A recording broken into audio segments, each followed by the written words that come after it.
Hello and नमस्कार। स्वागत है आपका अमर उजाला के इस खास कार्यक्रम माय सिटी टॉक्स में और मैं हूं आपका होस्ट संजय अभिज्ञान। आप जानते हैं इस कार्यक्रम में हम आपकी मुलाकात कराते हैं एक सुपर ब्रांड से, एक बड़ी कंपनी से और साथ ही उस बड़ी कंपनी से जुड़ी शख्सियत से। ई स्कूटर वाकई काफ़ी महंगे हैं। So price is not just price, price ये है कि उसके अगेंस्ट आपको वैल्यू का मिल रही है। एक आइडियल रेंज क्या होती है?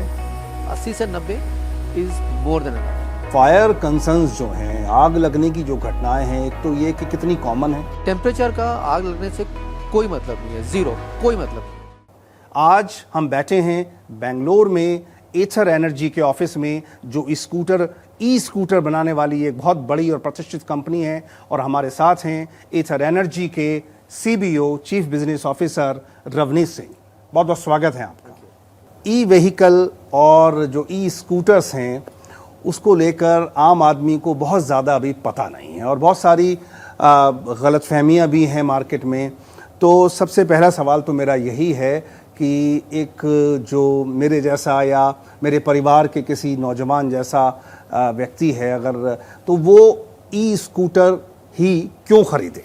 ये जो सवाल का जवाब दूंगा मैं इसमें 2-4 मिथ हैं, उसको पहले मैं क्लैरिफाई करना चाहूँगा।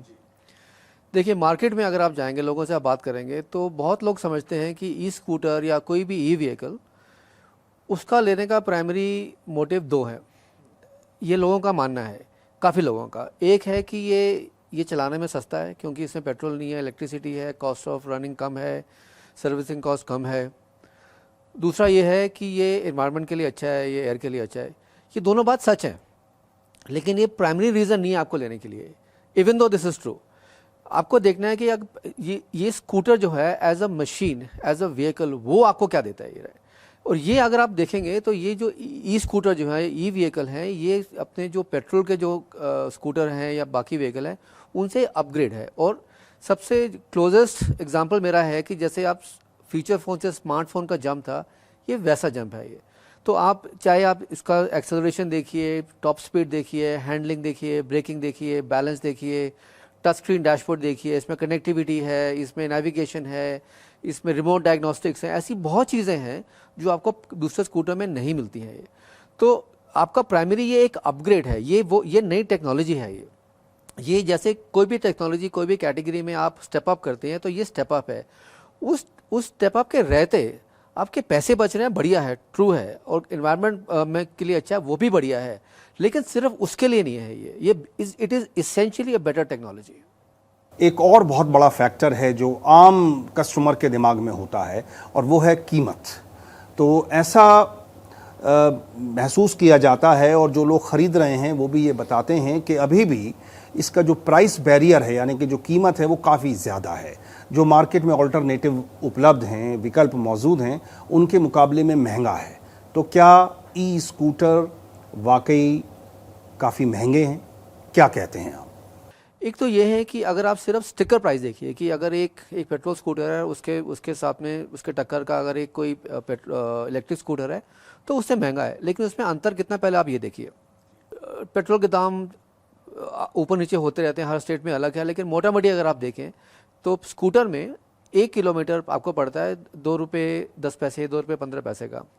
इलेक्ट्रिक में आपको पड़ता है मान लीजिए 30-35 पैसे का। तो मान लीजिए 1 रुपया 70 पैसा पर किलोमीटर आपका बचता है। तो आपने साल में 10,000 चलाया, 2 साल में 20 चलाया, 3 में 30 चलाया, तो आपके तो पैसे वैसे बराबर हो गए वो। तो एक तो टोटल कॉस्ट ऑफ ऑपरेशन, ऊपर से इसमें मेंटेनेंस कम है, उसमें ऐसा दाम कम है। So price is not just price, price ये है कि उसके अगेंस्ट आपको वैल्यू का मिल रही है। और वैल्यू सिर्फ टीसीओ की नहीं है, वैल्यू है अपग्रेड की, वैल्यू है एक्सपीरियंस की, वैल्यू है ड्राइव फील की, वैल्यू है एक्सेलरेशन की, हैंडलिंग की, जो चीज़ आपको नहीं मिलती है पेट्रोल में। एक आइडियल रेंज क्या होती है और उस रेंज के बढ़ने के साथ साथ कीमत कैसे बढ़ती है, अगर इस पर आप कुछ रोशनी डाल सकें? ये बहुत इंपॉर्टेंट सवाल है क्योंकि रेंज आपको आती है बैटरी से, और अगर आप स्कूटर देखें आप या कोई भी इलेक्ट्रिक व्हीकल देखें आप, जितने भी कंपोनेंट्स हैं सबसे ज़्यादा कॉस्ट उसकी बैटरी की होती है। सो 1/3 से लेके आधी कॉस्ट जो है वो बैटरी की है। तो रेंज जो आती है, रेंज फ्री में नहीं है। आप रेंज लेंगे तो रेंज में साथ में कॉस्ट आएगी। तो आपको ये देखना है कि आपके लिए आइडियल रेंज है क्या। 80 से 90 इज़ मोर देन एनफ, क्योंकि इसके हिसाब से 90% आपका जो रिक्वायरमेंट है उससे पूरा हो जाता है। जो 10% है वो जो हैं जो बहुत चलाते हैं, चाहे उनका एक बिजनेस ऐसा है या कोई डिलीवरी में है, कोई और दूसरे सेगमेंट में, वो अलग है। उनके लिए अलग से स्कूटर बन सकते हैं जो जिनके लिए सिर्फ रेंज है। लेकिन अगर हर स्कूटर में ज़्यादा रेंज देंगे हम, तो 90% लोग जिनको रेंज नहीं चाहिए वो पैसे ज़्यादा दे रहे हैं, क्योंकि 10% के लिए हम स्कूटर बना रहे हैं। वो तो 80-90 की रेंज बढ़िया है और वो हमने ऑलरेडी देख लिया है। रमनी साहब, शहरों के आकार में भी बड़ा फ़र्क है। अब जैसे दिल्ली है, वहाँ पर मुझे लगता है कि जो डेली एवरेज डिस्टेंस कवर्ड की है वो शायद ज़्यादा होगी, क्योंकि शहर बहुत बड़ा है, बहुत फैला हुआ है। 100 किलोमीटर से ज़्यादा तो उसकी रेडियस है। और अगर हम कंपेयर करें इसको देहरादून जैसे शहर से, जो बहुत उसके मुकाबले बहुत छोटा है, तो क्या उस हिसाब से भी आप कुछ गाइड करना चाहेंगे, या आपका जो ये कहना है कि 100 किलोमीटर वाली जो रेंज है ये ठीक है, ये दोनों शहरों पर लागू होती है? नहीं, देखिए, ये डेफिनेटली कुछ लोग हैं या कुछ शहर हैं जहाँ पे उनका एक आकार बड़ा है, या उनका कुछ लोग हैं जिनका यूसेज बड़ा है, तो वो लोग हैं। ये ऐसे नहीं कि लोग 100 नहीं चलाते हैं, 120 दिन में नहीं चलाते हैं। बड़ी बात यह है कि वो चलाने वाले लोग बहुत कम हैं। तो उनके लिए हम बना सकते हैं वेरिएंट जो सिर्फ उनके रिक्वायरमेंट के लिए। मेरा कहना है कि जो 80-90% आम आदमी जिसको नहीं चाहिए, उनके लिए रेंज ज़बरदस्ती देना क्योंकि कॉस्ट बढ़ता है, that is not a good idea. पीछे कुछ ऐसी घटनाएं हुई जिसमें ई व्हीकल्स में आग लगी, तो फायर कंसर्न्स जो हैं, आग लगने की जो घटनाएं हैं, एक तो ये कि कितनी कॉमन है, और दूसरा कि हम बात करें अगर एथर की, तो आपके प्रोडक्ट्स कितना सेफ हैं? देखिए, जो फायर हुई पिछले कुछ महीनों में काफ़ी खबर आई इसकी। इसका थोड़ा कॉन्टेक्स्ट ये है कि इसके भी कुछ मिथ्स हैं लोग, क्योंकि जब ये फायर हुई तो वो बिल्कुल गर्मी का समय था। लोग सोचे कि ये अगर नॉर्थ में है, दिल्ली में है, तो टेम्परेचर ज़्यादा है, या हैदराबाद में टेम्परेचर ज़्यादा है, आग लग गई। एक्चुअली वो गलत है।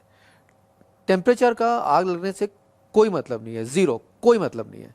अगर आग लगी है किसी बैटरी में, किसी व्हीकल के, that is a quality problem. मैं जानना चाहता हूँ कि R&D कितनी इसकी तरफ जाती है, कितना उस पर आप मैन पावर या कितना इन्वेस्टमेंट उस तरफ होता है ताकि एथर एनर्जी के स्कूटर्स बिल्कुल सुरक्षित रहें? तो अभी तक हमने जब से हमने शुरू किया है, ऑलमोस्ट $270 मिलियन हमने रेज़ किया है पिछले कुछ राउंड्स में, बाकी काफ़ी इन्वेस्टमेंट्स में से। उनमें से ऑलमोस्ट आधा जो हमारा पैसा है, आधे से थोड़ा ज़्यादा एक्चुअली, वो सब R&D में गया है। भले बैटरी है, भले स्कूटर है, सब कुछ है, क्योंकि ये जो स्कूटर हमारा है ये हमने सब इन हाउस डिज़ाइन किया है। ये इसमें कुछ भी ऑफ द शेल्फ नहीं है। कुछ ऐसा नहीं है कि हमने चाइना गए वहाँ से कुछ ले आया या कोरिया से कुछ ले आए। ये सारा जो है, battery, motor, controller, dashboard, charging infrastructure, ये सब कुछ हमने खुद डिज़ाइन किया है। और उसके लिए जब आप खुद डिज़ाइन करते हैं तो आप हर जो पहलू होता है स्कूटर का, चाहे सेफ्टी है, चाहे परफॉर्मेंस है, चाहे कुछ रिलायबिलिटी है, वो आप ध्यान रख के करते हैं, क्योंकि आपका डिपेंडेंस नहीं है किसी के ऊपर। लोगों में कन्फ्यूज़न रहता है कि सर्टिफाइड रेंज और रियल लाइफ रेंज, इसमें क्या अंतर है? जो ट्रू रेंज है वो इस पर निर्भर है कि आपका राइड स्टाइल क्या है, आप 2 लोग बैठे हैं कि 1 लोग बैठे हैं, आप कितना अग्रेसिव हैं, आपका जहाँ आप रहते हैं वहाँ पे इलाका कैसा है, अगर पहाड़ी है तो कम मिलेगा, एट्सेट्रा एट्सेट्रा। तो काफ़ी चीज़ें इसमें आती हैं। बट एवरेज जो है, जो ट्रू रेंज है, जो हम अपनी बात करते हैं, हमारा 105 ट्रू रेंज है, which we believe most customers will gate.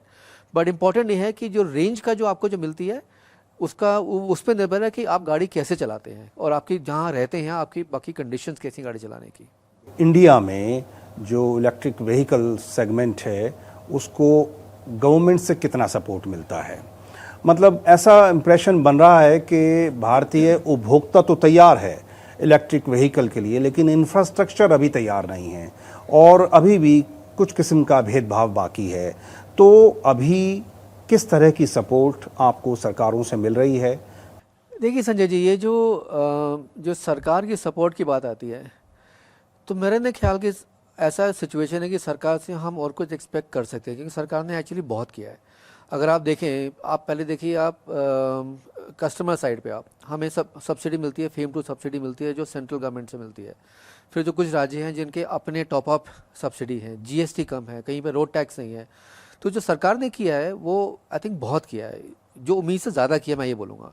तो सरकार ने बहुत सिस्टमेटिकली, बहुत कायदे से एक पॉलिसी बनाई है। कुछ कुछ एरिया हैं जहाँ पे थोड़ा अभी डेवलपमेंट बाकी है, जैसे मान लीजिए चार्जिंग इंफ्रास्ट्रक्चर है जो स्कूटर को इम्पैक्ट नहीं करता, मे बी कार को इम्पैक्ट करता है, क्योंकि हाईवे पे चाहिए आप, वहाँ पे नहीं है अभी चार्जिंग इंफ्रास्ट्रक्चर।